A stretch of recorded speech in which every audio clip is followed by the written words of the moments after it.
오늘 하세나 본문은 욥기 27장 1절에서 12절까지의 말씀입니다.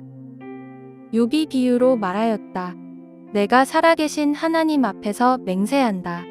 그분께서 나를 공정한 판결을 받지 못하게 하시며 전능하신 분께서 나를 몹시 괴롭게 하신다.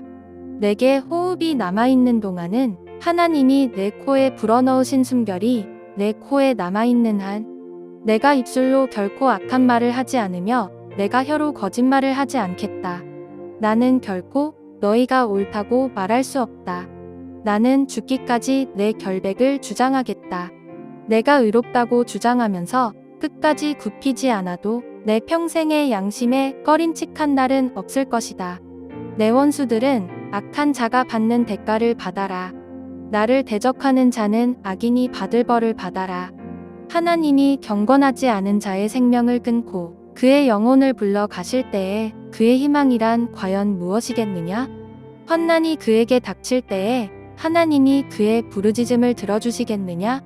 그들은 전능하신 분께서 주시는 기쁨을 사모했어야 했고 그분께 기도했어야 했다.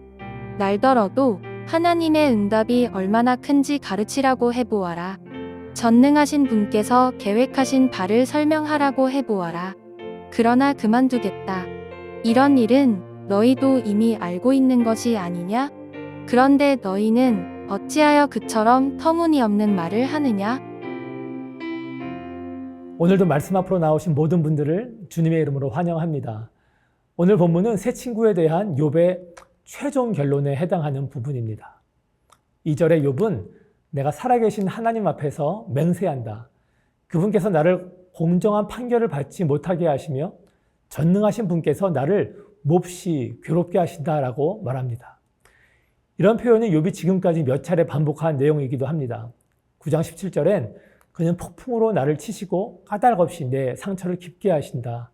10장 3절엔 주께서 주의 손으로 지으신 것을 학대하신다고 했고 16장 11절엔 하나님이 나를 불의한 자에게 넘기시며 악인의 손에 던지셨구나 라고 말했으며 19장 6절엔 하나님이 나를 억울하게 하시고 그 그물로 나를 애워싸셨구나 라고 말하면서 자신이 겪는 고난에 대한 원통함과 하나님을 향한 부당함을 표현했습니다. 욥이 자신이 겪는 고난에 대해서 하나님께 얼마나 많은 질문을 했겠습니까? 이 고난이 어디에서 온 것인지, 하나님의 뜻이 어디에 있는지를 말합니다. 그럼에도 여전히 침묵하시고 아무 말씀을 하지 않으시는 하나님께 욥의 심정은 분명히 거절감으로 가득했을 것입니다. 그랬기 때문에 조금 전에 읽은 욥의 표현들이 불경스럽기도 하지만 한편으로는 이해가 가고 공감이 되기도 합니다. 그런데 우리는 욥의 시작과 결론을 다 알지 않습니까? 어디서부터 욥의 고난이 시작되었고 그 가운데 하나님의 뜻은 무엇이며 또 하나님은 어떻게 회복해 하실지를 말입니다. 욥이 말한 것들이 다 사실입니까? 욥이 말한 대로 하나님이 까닭없이 그의 상처를 깊게 하셨습니까? 또 욥을 학대하신 것입니까? 전혀 그렇지 않습니다. 욥도 이제 얼마 지나지 않아서 하나님이 하시는 말씀을 듣고 자신이 한 그 말들에 대해서 깊이 회개를 하게 될 것입니다. 또 완전히 끝나버렸다고 생각하는 자신의 삶을 하나님이 어떻게 회복하실 것인지 지금은 알지 모르지만 곧 깨닫게 되고 경험하게 됩니다. 이렇듯 우리 역시 욥과 같이 조급한 마음 때문에 내게 닥친 상황을 내 짧은 생각으로 해석하고 심지어 하나님까지도 판단하여 우리 스스로를 괴롭게 만들 때가 참 많이 있습니다. 내가 원하는 때에 바라는 방법으로 응답해 주시거나 말씀해 주시지 않으면 하나님께 거절당했다고 생각하고 하나님을 원망하는 경우가 얼마나 많습니까? 그렇게 우리 역시도 욥기를 통해서 적용해야 하는 것 중 하나는 우리의 조급함을 내려놓는 것입니다. 비록 내가 간절히 구하고 오랫동안 기다렸는데도 하나님이 침묵하신다고 하더라도 하나님이 외면하신다, 거절하셨다, 나를 버리셨다 판단하지 않고 욥과 함께 하시는 하나님이 나와도 함께 하신다.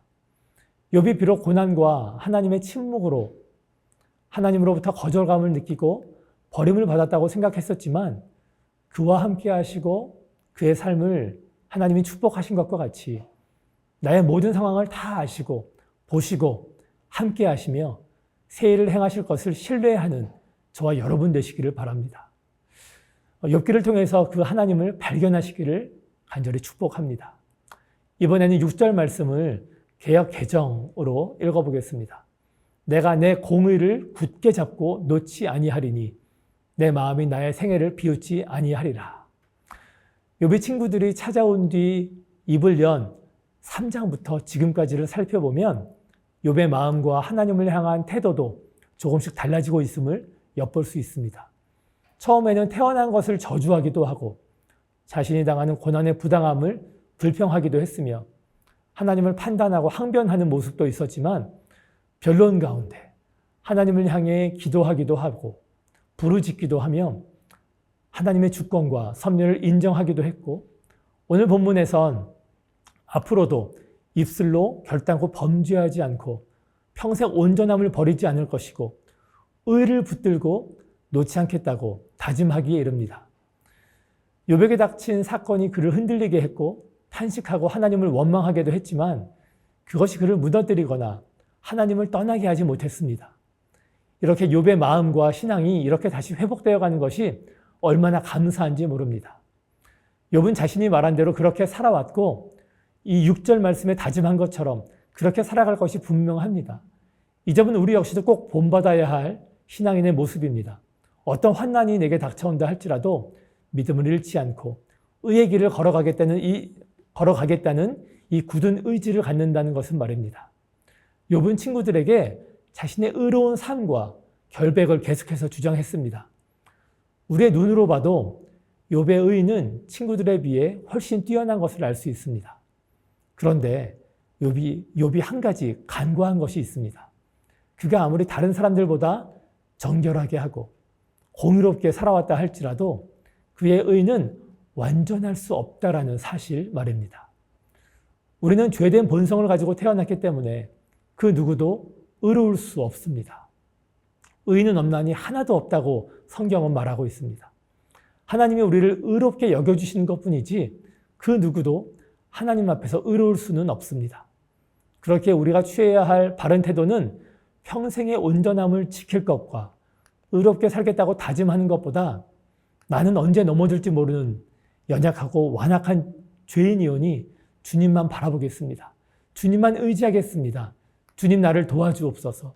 나를 불쌍히 여겨주옵소서.